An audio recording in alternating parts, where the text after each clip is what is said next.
Created with free version for non-commercial use. Bonjour à toutes et à tous, c'est Valérie et compagnie. On se retrouve pour une nouvelle vidéo d'info. Dans cette vidéo, on parle de Stadia, le cloud gaming de Google. Les rumeurs qui circulaient laissaient souvent entendre l'arrivée d'une console de jeu comme la Xbox de Microsoft ou la Sony PlayStation, vieille de 20 ans et plus. L'arrivée de la planète Google n'est donc pas une surprise et semble valider un potentiel de développement important. Stadia offre une approche et une expérience nouvelle pour les joueurs. De nouvelles opportunités pour les développeurs et une capacité de rupture en termes de modèle économique vis-à-vis d'une concurrence directe décidée à ne pas se laisser faire. Enfin, elle apporte de nouvelles opportunités s'appuyant sur des synergies avec l'une ou l'autre de ces sociétés. C'est une forme d'hybridation des jeux vidéo à tous les niveaux. La console est dans le cloud. Première innovation de Google. Fini la console dédiée qui crée le rendu du jeu sur place. La console est virtualisée dans le cloud. Basée sur un processeur maison offrant 10 teraflops de performance graphique, Xbox offre 6 teraflops, développé avec AMD au cours du Google Project Stream dont on parlait depuis plusieurs mois. Les rumeurs qui circulaient laissaient souvent entendre l'arrivée d'une console de jeu comme la Xbox de Microsoft ou la Sony PlayStation, vieille de 20 ans et plus. L'arrivée de la planète Google n'est donc pas une surprise et semble valider un potentiel de développement important. Stadia offre une approche et une expérience nouvelle pour les joueurs. De nouvelles opportunités pour les développeurs et une capacité de rupture en termes de modèle économique vis-à-vis d'une concurrence directe décidée à ne pas se laisser faire. Enfin, elle apporte de nouvelles opportunités s'appuyant sur des synergies avec l'une ou l'autre de ces sociétés. C'est une forme d'hybridation des jeux vidéo à tous les niveaux. La console est dans le cloud. Première innovation de Google. Fini la console dédiée qui crée le rendu du jeu sur place. La console est virtualisée dans le cloud. Basée sur un processeur maison offrant 10 teraflops de performance graphique, Xbox offre 6 teraflops, développé avec AMD au cours du Google Project Stream dont on parlait depuis plusieurs mois. Les jeux de Stadia pourront se jouer sur n'importe quel appareil. Un PC, un smartphone sous Android, une console de jeu, une télévision avec Chromecast, une tablette, etc. Google montrait aussi une nouvelle manette de commande qui sera proposée à un prix probablement modique, capable de fonctionner avec n'importe quel appareil. Elle sera en effet connectée directement au Wi-Fi de la maison et sera munie d'un micro. Plus besoin d'acheter une nouvelle console tous les 3 ou 4 ans pour bénéficier des évolutions technologiques et graphiques dans le monde des jeux vidéo ou en ligne. Plus besoin de télécharger de nouvelles versions de jeux sur sa console, tout sera géré directement au niveau du cloud. L'un des points principaux de cette nouvelle approche reste la connectivité pour le streaming des jeux, mais rien n'était dit ou annoncé sur les vitesses de connexion nécessaires. Les joueurs demandent en effet des latences extrêmement faibles et doivent pouvoir recevoir d'importantes quantités de données. La guerre des jeux se joue désormais dans le cloud. Plusieurs approches de ce style ont déjà vu le jour.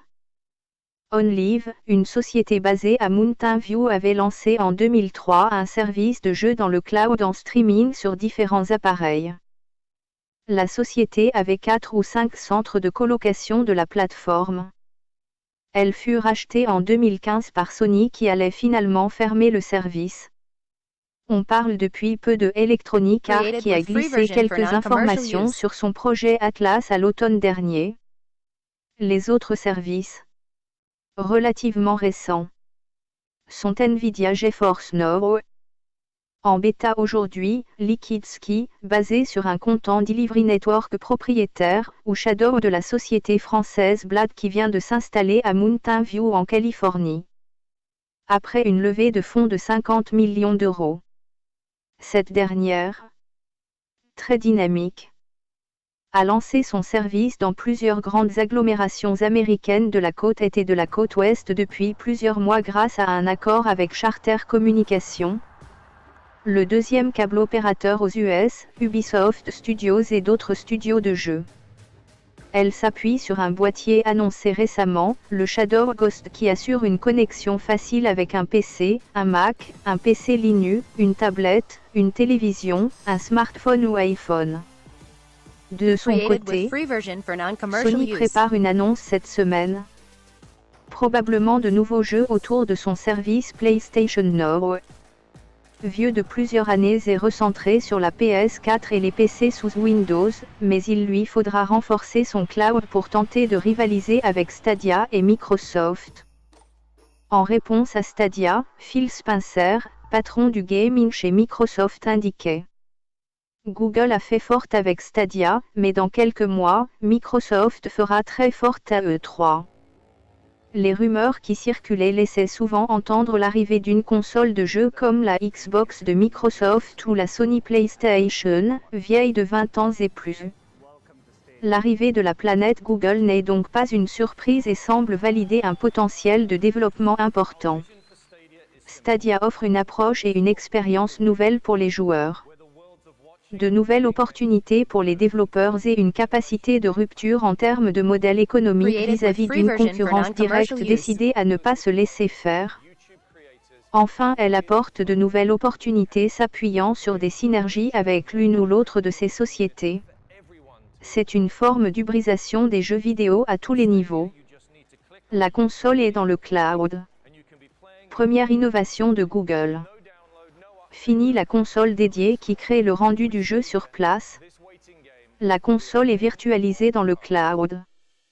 Basée sur un processeur maison offrant 10 teraflops de performance graphique, Xbox offre 6 teraflops, développé avec AMD au cours du Google Project Stream dont on parlait depuis plusieurs mois. Les jeux de Stadia pourront se jouer sur n'importe quel appareil. Un PC, un smartphone sous Android, une console de jeu, une télévision avec Chromecast, une tablette, etc. Google montrait aussi une nouvelle manette de commande qui sera proposée à un prix probablement modique, capable de fonctionner avec n'importe quel appareil. Elle sera en effet connectée directement au Wi-Fi de la maison et sera munie d'un micro. La manette Stadia. Plus besoin d'acheter une nouvelle console tous les 3 ou 4 ans pour bénéficier des évolutions technologiques et graphiques dans le monde des jeux vidéo ou en ligne. Plus besoin de télécharger de nouvelles versions de jeux sur sa console, tout sera géré directement au niveau du cloud.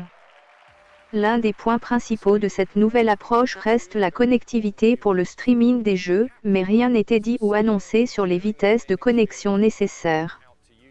Les joueurs demandent en effet des latences extrêmement faibles et doivent pouvoir recevoir d'importantes quantités de données. La guerre des jeux se joue désormais dans le cloud. Plusieurs approches de ce style ont déjà vu le jour. OnLive, une société basée à Mountain View, avait lancé en 2003 un service de jeu dans le cloud en streaming sur différents appareils. La société avait 4 ou 5 centres de colocation de la plateforme. Elle fut rachetée en 2015 par Sony qui allait finalement fermer le service. On parle depuis peu de Electronic Arts qui a glissé quelques informations sur son projet Atlas à l'automne dernier. Les autres services, relativement récents, sont Nvidia GeForce Now, en bêta aujourd'hui, Liquid Ski, basé sur un Content Delivery Network propriétaire, ou Shadow de la société française Blade qui vient de s'installer à Mountain View en Californie.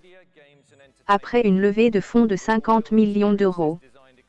Cette dernière, très dynamique, a lancé son service dans plusieurs grandes agglomérations américaines de la côte est et de la côte ouest depuis plusieurs mois grâce à un accord avec Charter Communications, le deuxième câble opérateur aux US, Ubisoft Studios et d'autres studios de jeux. Elle s'appuie sur un boîtier annoncé récemment, le Shadow Ghost qui assure une connexion facile avec un PC, un Mac, un PC Linux, une tablette, une télévision, un smartphone ou iPhone. De son côté, Sony prépare une annonce cette semaine. Probablement de nouveaux jeux autour de son service PlayStation Now. Vieux de plusieurs années et recentré sur la PS4 et les PC sous Windows, mais il lui faudra renforcer son cloud pour tenter de rivaliser avec Stadia et Microsoft. En réponse à Stadia, Phil Spencer, patron du gaming chez Microsoft, indiquait: Google a fait forte avec Stadia, mais dans quelques mois, Microsoft fera très forte à E3. Il faisait circuler un mémo laissant entendre que Stadia validait le chemin sur lequel Microsoft s'est engagé depuis 2 ans, le plaçant en meilleure position dans une compétition pour séduire près de 2 milliards de Created joueurs with dans le free monde, version for non-commercial use. avec le contenu, la communauté, la stratégie, l'équipe cloud et la capacité d'exécuter. À E3 en 2018, Microsoft montrait xCloud, un service qui rivalisera avec Stadia et utilise les manettes Xbox pour jouer sur un smartphone relié par Bluetooth. Mais Google a tiré le premier. Amazon ne restera probablement pas sur la touche. Déjà bien implanté dans le streaming vidéo avec Amazon Prime, et qui aussi héberge son principal concurrent Netflix sur AWS, Amazon ne restera probablement pas de côté dans cette course. Plusieurs sources remarquaient que Amazon avait commencé de recruter des ingénieurs spécialisés et des développeurs de jeux vidéo pour travailler sur des jeux encore jamais vus. Il a aussi développé en 2014 un jeu appelé Unmaking sur un cloud hybride dont une partie était dans le cloud et l'autre partie fonctionnait sur une Created tablette with free Fire. version for non-commercial use. En effet, le précurseur du cloud qui a développé AWS se trouve dans une position très favorable par le nombre de data centers dont il dispose dans le monde, hébergeant un très grand nombre de sociétés dans toutes les configurations possibles. Google est certes lui aussi bien placé avec une vingtaine de data centers aux endroits les plus peuplés de la planète. Alors que rien de ce qui est opérationnel de Stadia n'est encore connu. Les concurrents en lice s'adressent aujourd'hui aux développeurs avec des trémolos dans la voix, leur expliquant que leurs plateformes sont celles qui leur permettront de devenir riches et célèbres. Encore un peu difficile à croire compte tenu du peu d'éléments dont on dispose sur les points clés. Mais il ne faudra pas rater le prochain E3 du 11 au 13 juin à Los Angeles. Bande passante, latence, et voici la 5G.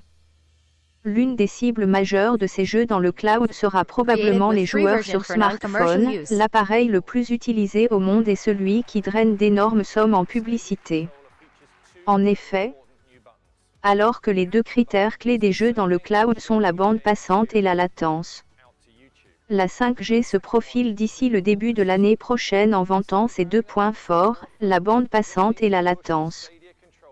Mais pour les responsables des opérateurs télécoms, ces jeux dans le cloud représentent un nouveau problème et des menaces pour leur business model.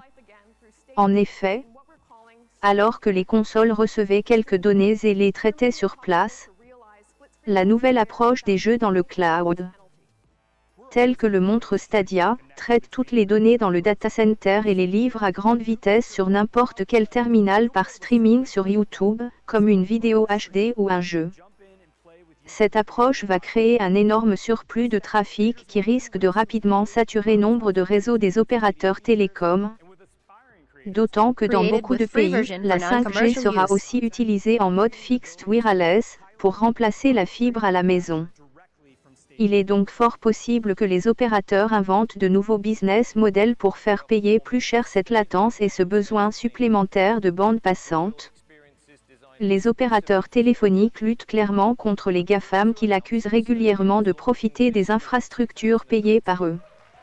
La neutralité du net risque d'en souffrir. Si tu as aimé la vidéo, mets un j'aime et abonne-toi et n'oublie pas d'activer la cloche pour avoir les notifications de mes dernières vidéos. À bientôt pour une prochaine vidéo sur Valérique et compagnie. Created with free version for non-commercial use.